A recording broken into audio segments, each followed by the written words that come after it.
Bismillah, walhamdulillah, wassalatu wassalamu ala rasulillah wa ala alihi wa sahbihi wa man walahu amma ba'd.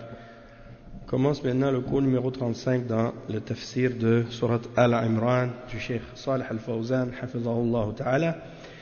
Et on était dans le verset 55 au dernier cours, dans lequel Allah subhanahu wa ta'ala il dit إذ قال الله يا عيسى إني متوفيك ورافعك إلي ومطهرك من الذين كفروا وجاعل الذين اتبعوك فوق الذين كفروا إلى يوم القيامة ثم إلي مرجعكم فأحكم بينكم فيما كنتم فيه تختلفون.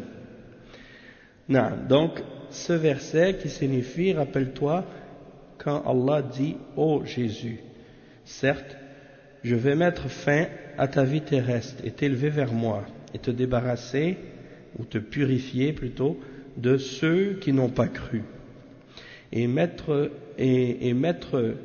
jusqu'au jour de la résurrection ceux qui te suivent au-dessus de ceux qui ne croient pas. Puis c'est vers moi que sera votre retour et je jugerai entre vous sur ce sur quoi vous vous opposiez. Donc on était rendu dans l'explication de ce verset à la partie où Allah subhanahu wa ta'ala dit wa mutahhiruka min alladhina kafaru ay man adahum min adahum wa makrihim wa munazzihuka min adahum wa munazzihuka min adahum wa kufrihim wa sharrihim. وبعد رفعه عليه الصلاة والسلام أيضا يجعل الله الذين اتبعوا فوق الذين كفروا وهذه الأمة أمة محمد صلى الله عليه وسلم يدخلون في قوله وجعل الذين اتبعوك فوق الذين كفروا فهذه الأمة متبعة للمسيح ولغيره من الأنبياء يؤمنون بكل المرسلين ومنهم عيسى عليه السلام. جعل الله هذه الأمة فوق الذين كفروا من أهل الأرض ومكنهم من الاستيلاء على المشارق والمغارب وسقطت تحت أقدام دولة كسرى وقيصر وسقطت تحت أقدامهم دولة كسرى وقيصر وملوك الأرض وظهر هذا الدين كما قال الله جل وعلا هو الذي أرسل رسوله بالهدى ودين الحق ليظهره على الدين كله ولو كره المشركون. فظهر دين الله سبحانه وتعالى ورفع الله أتباع محمد صلى الله عليه وسلم كما رفع أتباع المسيح عليه الصلاة والسلام على الذين كفروا. فالمؤمنون أعز من الكفار ولله الحمد كما قال تعالى ولا تهنوا ولا تحزنوا وأنتم الأعلون إن كنتم مؤمنين. فمن تمسك بهذا الدين فإنه هو الأعلى والإسلام يعلو ولا يعلى عليه وهذا وعد الله سبحانه وتعالى. Donc le cheikh explique que Allah subhanahu wa ta'ala il mentionne dans ce verset et nous te purifierons de ceux qui ont mécru, c'est-à-dire de leur nuisance et de leur ruse, de leur complot, et nous te purifierons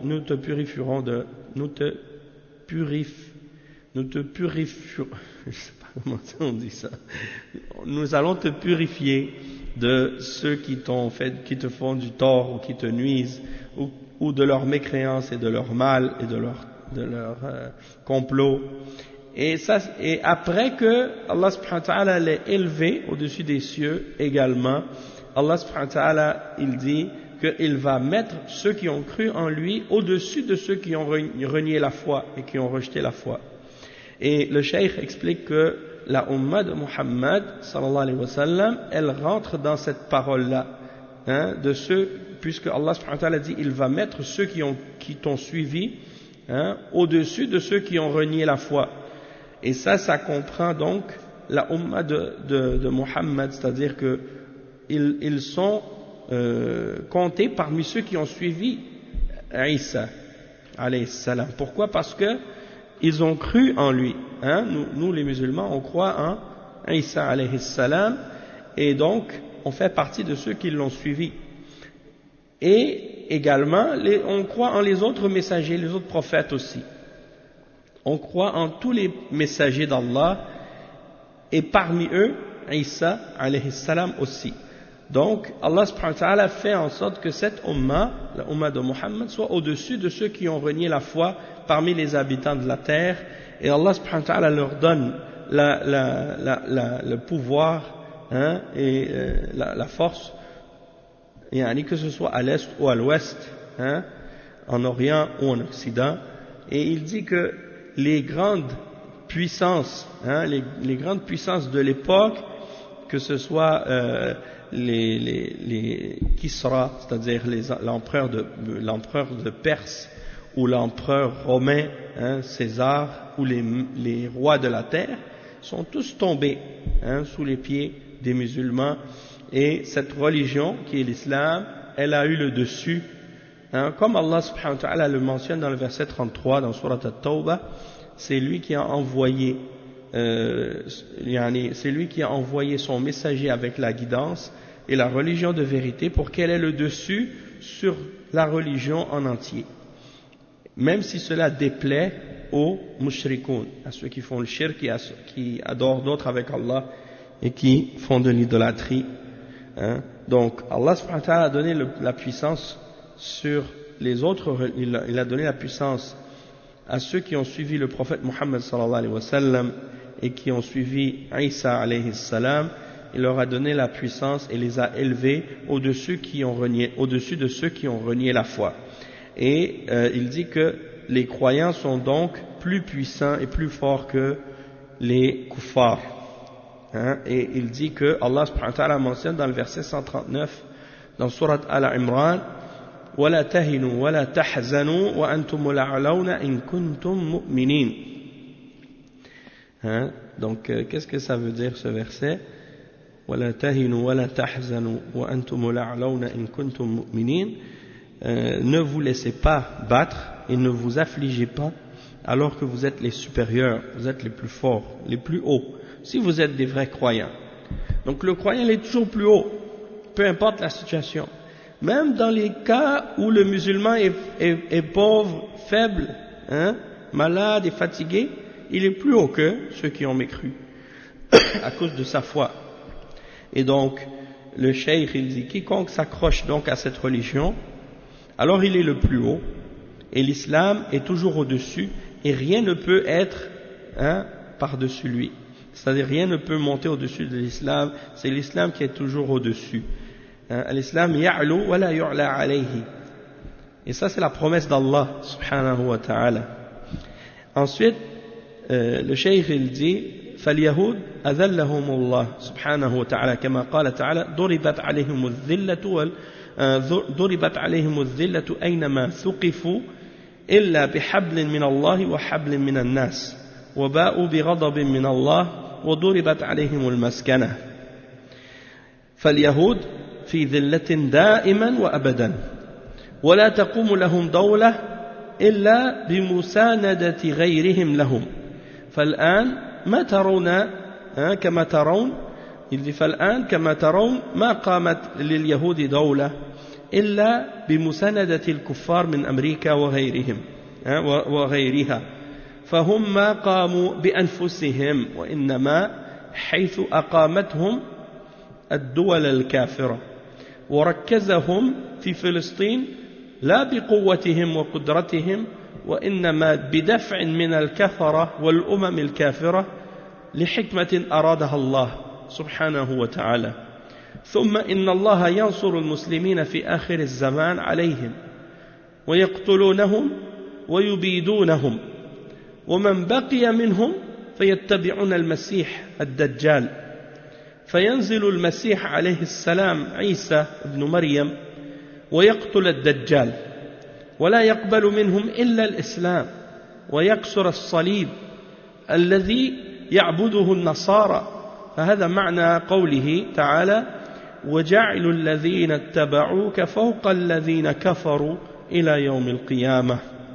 Donc le cheikh il explique ensuite que Allah subhanahu wa ta'ala, donc il a mis ceux qui ont cru en Isa, il les a mis au-dessus de ceux qui ont renié la foi en lui jusqu'au jour de la résurrection.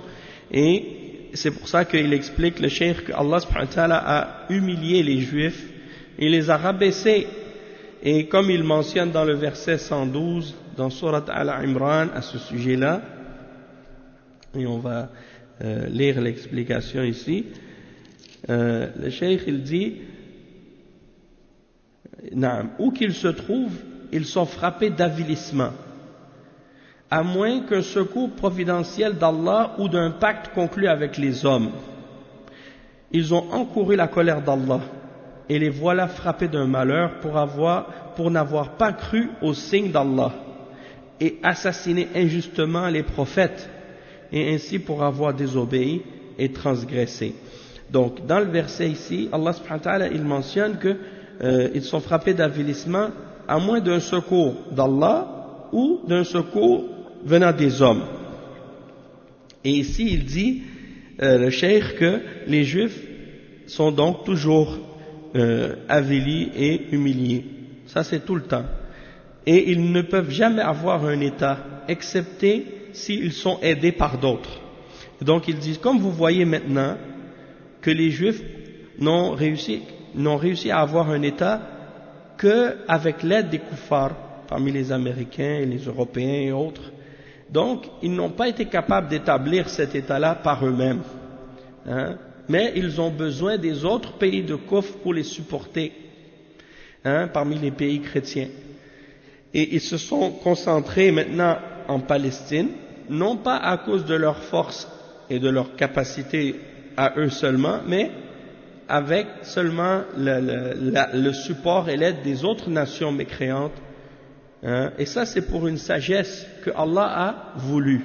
Le cheikh, il dit, li hikmatin aradaha Allah. C'est-à-dire que tout ça, ce qui s'est produit en Palestine avec les Juifs, ça fait partie du plan d'Allah. Et Allah, il a une sagesse pour laquelle il a prédestiné cette chose-là. Peut-être que actuellement, certains, on n'est pas capable de la comprendre ou de voir qu'est-ce que c'est cette sagesse-là, mais tôt ou tard, elle va devenir apparente. Parce que Allah, il nous met à l'épreuve, par différentes manières. Et ça fait partie des façons par lesquelles Allah nous éprouve pour tester notre foi. Et donc, il dit, puis ensuite, les musulmans auront la victoire contre eux dans la fin des temps. Et parce que, à la fin des temps, le prophète sallallahu alayhi wa sallam avait annoncé qu'il va y avoir des combats et des guerres entre les musulmans et les juifs. Et il dit, et à ce moment-là, les musulmans vont les combattre et ils vont les vaincre. Et il dit, ceux qui vont rester, parmi les juifs, vont suivre le faux messie, le Dajjal, à la fin des temps. Ils vont penser que c'est le messie qu'ils attendaient et auquel ils n'ont pas voulu croire. Lorsque Isa est venu, ils n'ont pas cru que c'était leur messie. Et jusqu'à maintenant, ils attendent encore le messie, ça fait plus que 2000 ans maintenant. Ils continuent à l'attendre. Et le cheikh il dit donc, vers la fin des temps, le Dajjal, quand il va descendre, eux, ils vont penser que c'est leur messie, alors que c'est le faux messie, le Dajjal. Puis, Isa va descendre, alayhi salam, Jésus, le fils de Marie, va descendre et il va tuer leur messie. Il va tuer leur Dajjal, leur faux messie. Et ensuite, il n'acceptera d'eux que l'islam. Et à ce moment-là, il va détruire les croix que les chrétiens adorent en dehors d'Allah.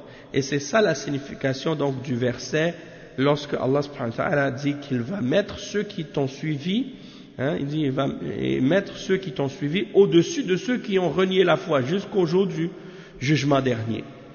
Puis ensuite, le cheikh dit ثم قال سبحانه وتعالى لنبينا محمد صلى الله عليه وسلم ذلك نتلوه عليك يعني ذلك أي خبر مريم ونشأتها وكفالة زكريا لها وخبر مولد المسيح عليه السلام من أم بلا أب وخبر المعجزات التي أعطاها الله للمسيح فالنبي محمد صلى الله عليه وسلم ما كان يعلم هذا كله لأنه أمي لا يقرأ ولا يكتب حتى لا يقال إنه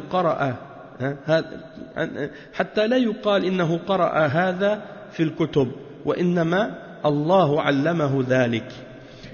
ذلك نتلوه عليك من الآيات والذكر الحكيم هذا من معجزات نبينا محمد صلى الله عليه وسلم. Donc il dit ceci, nous le récitons sur toi, nous te le récitons.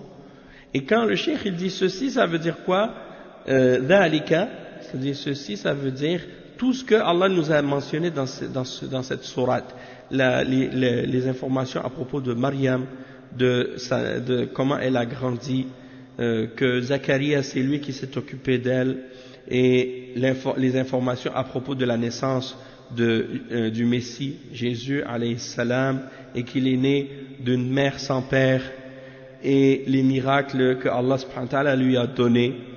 Donc notre prophète Muhammad sallallahu alayhi wa sallam, il n'était pas au courant de tout ça, parce que c'est un prophète qui était illettré, il ne savait ni lire ni écrire, pour que les gens ne disent pas à son sujet, tout ça il l'a lu dans des livres, mais on sait très bien par rapport au fait justement qu'il était illettré, que c'est Allah subhanahu wa ta'ala qui lui a enseigné ces choses-là. Et il dit, et donc cela nous te le récitons parmi les signes, les versets, et le rappel sage et clair d'Allah subhanahu wa ta'ala, ça fait partie donc des miracles de notre prophète Muhammad sallallahu alayhi wa sallam, le fait qu'il ait eu les informations à propos de ces détails-là. Et le cheikh il dit ثم قال جل وعلا رادا على النصارى الذين قالوا المسيح ابن الله أو قالوا ثالث ثلاثة أو قالوا المسيح هو الله تعالى الله عما يقولون وما هي شبهتهم في ذلك ليس لهم شبهة إلا أنه ولد من غير أب بأمر الله سبحانه وتعالى حينما قال له قل كن فكان عليه السلام. والله جل وعلا رد عليهم بأن فيه من هو أعجب من المسيح وهو آدم عليه السلام خلقه الله من تراب من غير أب ولا من غير أم ولا أب.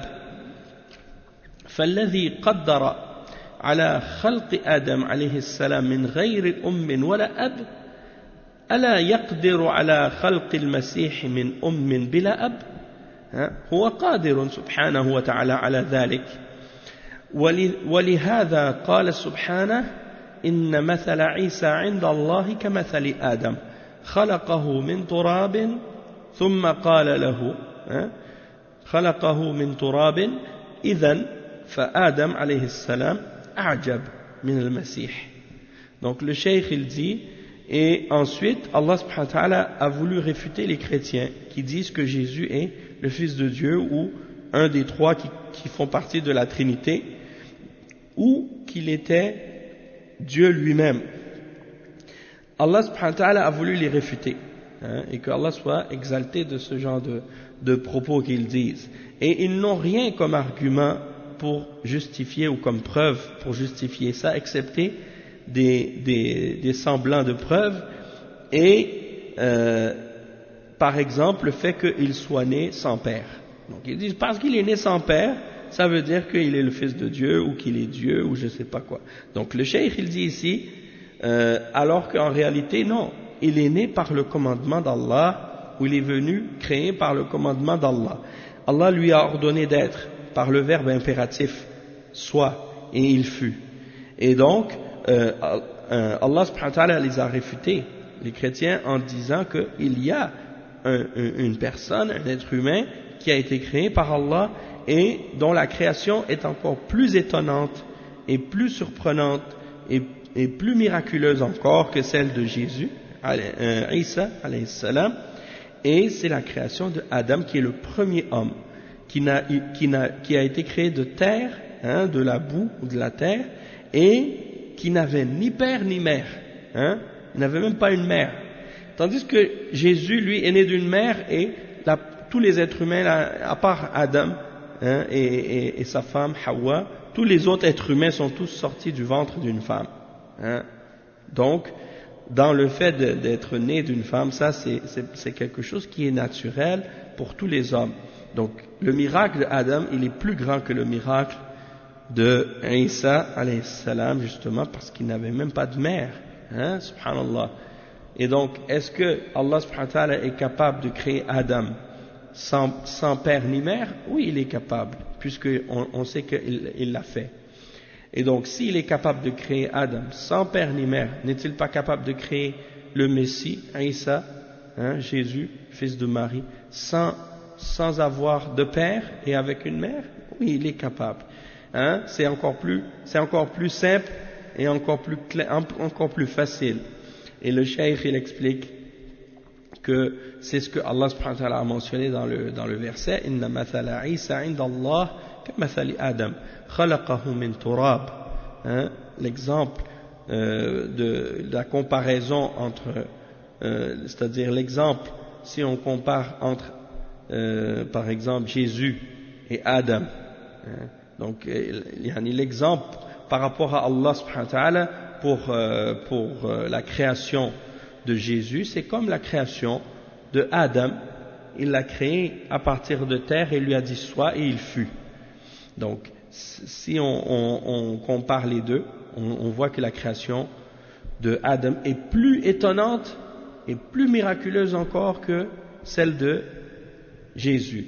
Et il dit ensuite ثم قال جل وعلا الحق من ربك فلا تكن من الممترين الحق من ربك فلا تكن من الممترين الحق الذي جاءك وبينه لك أيها الرسول من قصص المسيح عليه السلام هو من ربك ليس من أساطير الأولين وليس من تعليم المعلمين من بني آدم. ثم قال جل وعلا فإن حاجك فيه أي في المسيح عليه السلام. وهذا رد على نصارى نجران، لأن أول السورة نزل في قصة وفد نجران الذين قدموا على النبي صلى الله عليه وسلم في المدينة، لأنهم يقولون إن المسيح ابن الله، وأنت تسب المسيح، لأن الرسول صلى الله عليه وسلم يقول المسيح عبد ورسوله عبد الله ورسوله، فيعتبرون هذا مسبة للمسيح. فالله رد عليهم وقال فمن حاجك فيه أي اعترض أنه عبد الله ورسوله وليس ابن الله فادعوهم إلى المباهلة، فقل تعالوا ندعو أبناءنا وأبناءكم ونساءنا ونساءكم وأنفسنا وأنفسكم ثم نبتهل أي ندعو باللعنة على الكاذب منا أو أنتم، نجتمع في مكان ثم نرفع أيدينا إلى الله فنقول اللهم لعن الكاذب منا. ولما قال لهم هذا توقفوا وخافوا خوفا شديدا وأبوا الملاعنة، لأنهم يعلمون أنهم هم الكاذبون. حينئذ توقفوا وخافوا وتشاوروا وقالوا لا تباهلوا، لأنهم يعلمون أنهم ليس عندهم إلا الكذب، فخافوا أن تنزل عليهم اللعنة والسخط، وقالوا لا تلاعنوهم أو لا تلاعنوه ولا تباهلوه ولكن صالحوه، فصالحوا محمدا صلى الله عليه وسلم على دفع الجزية وأن يدخلوا تحت حكم الإسلام ويدفعوا الجزية أذلة وهم صاغرون. خضعوا لهذا ولم يقبلوا المباهلة، وطلبوا من النبي صلى الله عليه وسلم أن يرسل معهم أمينا من أمته يستلم الجزية منهم، فبعث معهم صلى الله عليه وسلم أبا عبيدة عامر بن الجراح رضي الله عنه، وقال أبعث معكم أمينا حق أمين، أمين هذه الأمة أبو عبيدة عامر بن الجراح رضي الله عنه، فلذلك سمي أبو عبيدة أمين الأمة رضي الله عنه، لأن الرسول صلى الله عليه وسلم وصفه بذلك فبهذا انتهت القضية بين وفد نصارى نجران وبين رسول الله صلى الله عليه وسلم ونكصوا عن الجدال والمناظرة وخضعوا للجزية أذلة وهم صاغرون وأسلم بعضهم ورفعه الله بالإسلام. Donc le cheikh il mentionne l'histoire par la suite de qu'est-ce qui est à la base même de la révélation de ces versets-là. C'est que une délégation parmi les délégations des chrétiens de la région de Najran se sont dirigés vers Médine pour discuter avec le prophète Muhammad sallallahu alayhi wa sallam à propos de Jésus. Et c'est pour ça que dans le verset suivant, Allah subhanahu wa ta'ala il dit dans le verset 61 فَمَنْ حَاجَّكَ فِيهِ et ceux qui te contredisent à son propos, maintenant que tu es bien informé, tu n'as qu'à dire venez, appelons nos fils et les vôtres, nos femmes et les vôtres, nos propres personnes et les vôtres, puis proférons exécration réciproque en appelant la malédiction d'Allah sur les menteurs. Donc le cheikh il explique que lorsque ces versets à propos de Jésus sont révélés, c'était à cause de la visite des chrétiens de Najran. Et le but de ces versets, c'était de réfuter ces chrétiens-là. Parce que lorsqu'ils sont venus voir le prophète sallallahu alayhi wa sallam à Médine, ils disaient le Messie c'est le fils d'Allah. Et ils disaient au prophète sallallahu alayhi wa sallam, toi tu insultes le Messie. Pourquoi? Parce que tu dis de lui que c'est un serviteur d'Allah et son messager. Donc eux ils considèrent que ça c'est une insulte pour le Messie parce que ils ne l'appellent pas fils de Dieu. On ne l'appelle pas fils de Dieu. Donc Allah subhanahu wa ta'ala les a réfutés en disant, et si ils cherchent à argumenter contre toi et à discuter à propos de Jésus et du fait que c'est un serviteur d'Allah et un de ses messagers et que ce n'est pas le fils d'Allah, alors dans ce cas-là invite-les à faire al-mubahala. Et al-mubahala, qu'est-ce que ça veut dire? Ça veut dire qu'on se rencontre dans un endroit dans lequel on se donne rendez-vous et on amène nos familles ensemble et on invoque chacun la malédiction d'Allah sur le menteur.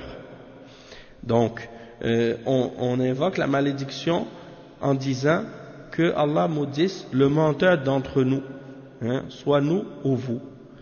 Et donc, on lève nos mains au ciel, puis on dit Allahumma al'an al-kadhib minna. Et lorsque le prophète sallallahu alayhi wa sallam les a invités à faire ça, ils ont refusé, ils se sont abstenus et ils ont eu très peur de faire al-mubahala. Ils ont refusé. Ils ont dit non, mais si c'est un prophète, donc s'il dit ça, eh bien ça va nous tomber dessus par la suite. Donc ils ont eu peur et ils ont dit plutôt, on va pas faire al-mubahala parce qu'ils savent que ils n'ont rien d'autre que le mensonge. Alors ils ont eu peur que la malédiction d'Allah tombe sur eux ainsi que la colère d'Allah. Alors ils ont dit non, ne faites pas la mubahala, plutôt faites une entente avec lui. Faites l'entente avec le prophète sallallahu alayhi wa sallam, le prophète Muhammad, qu'on va lui payer la jizya, on va lui donner la jizya.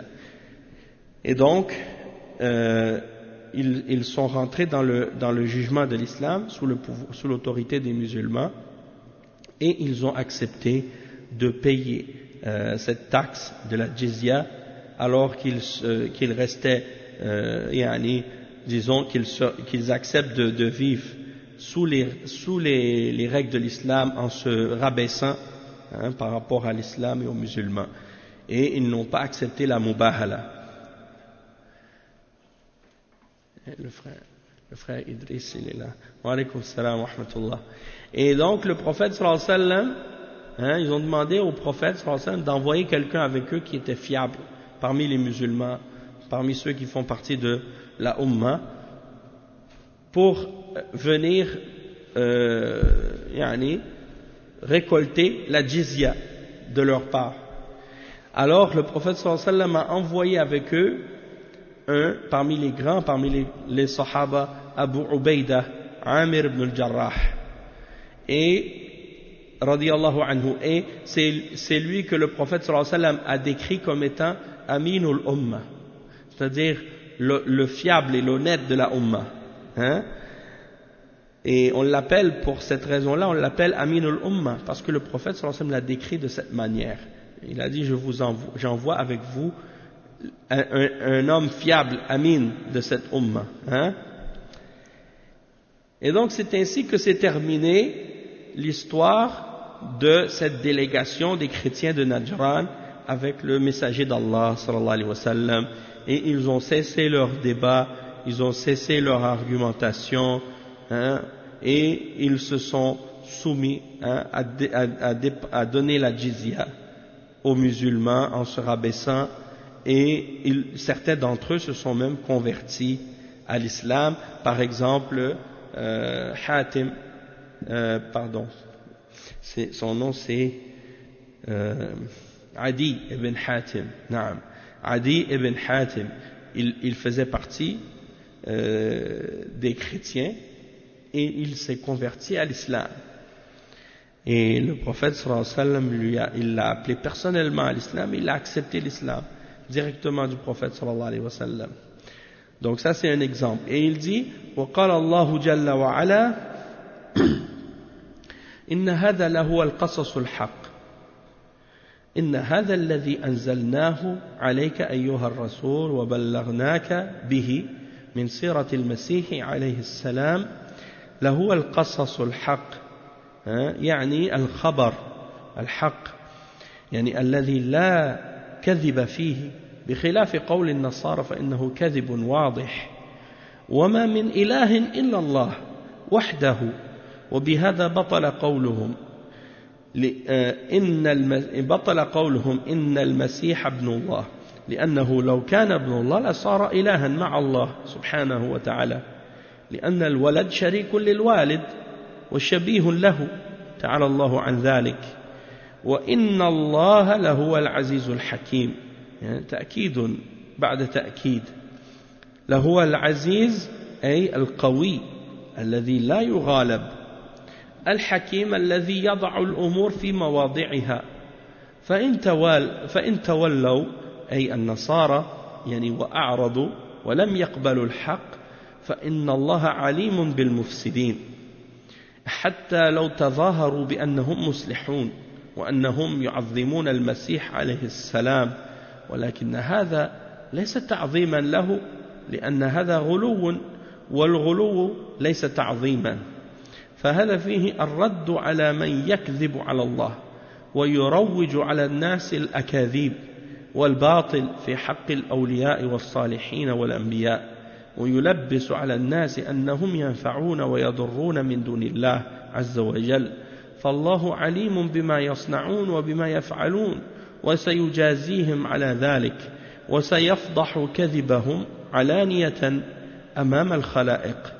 فدل على أن من غلا في نبي أو في ولي أو في رجل صالح من الصالحين وزعم أن له مشاركة مع الله جل وعلا في النفع أو الضر أو الضرر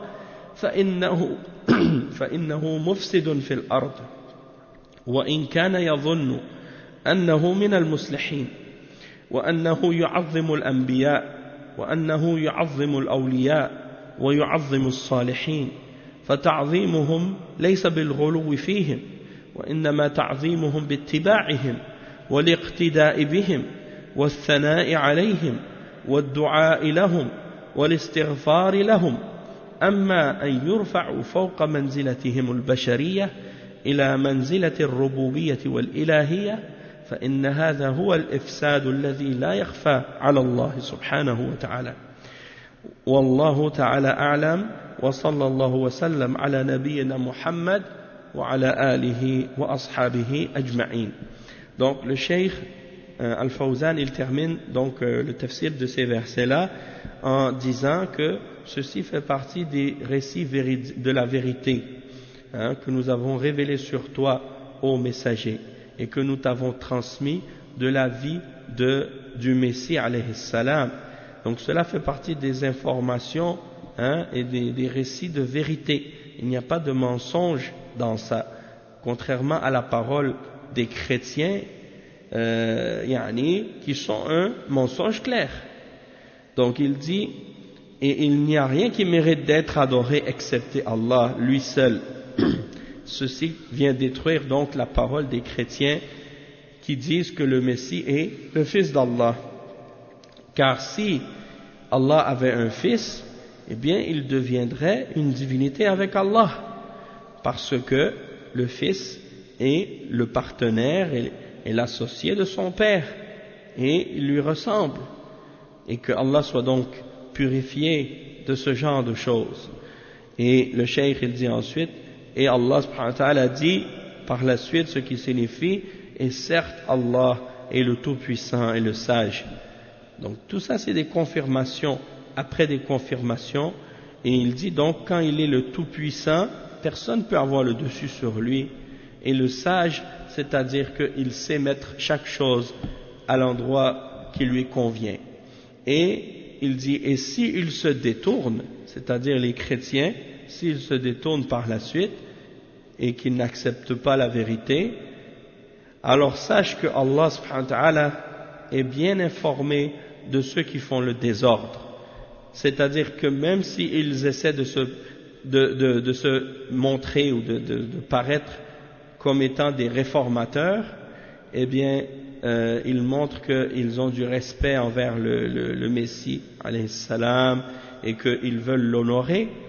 Le cheikh, il dit, le respect, ce n'est pas ça. Parce que ça, en réalité, c'est de l'extrémisme et de l'exagération envers le Messie. Il dit, il y a dans ça la réfutation de quiconque ment sur Allah et propage des mensonges parmi les hommes, et essaie de propager des mensonges à propos des awliya, des hommes pieux et des serviteurs vertueux et des prophètes, et qui essaie de confondre les gens en faisant croire que les prophètes et les hommes pieux peuvent profiter ou nuire en dehors d'Allah. Et Allah sait très bien ce qu'ils font, et il va les rétribuer pour ce qu'ils ont fait, et il va les démasquer, il va démasquer la réalité de leurs mensonges devant toutes les créatures au jour de la résurrection.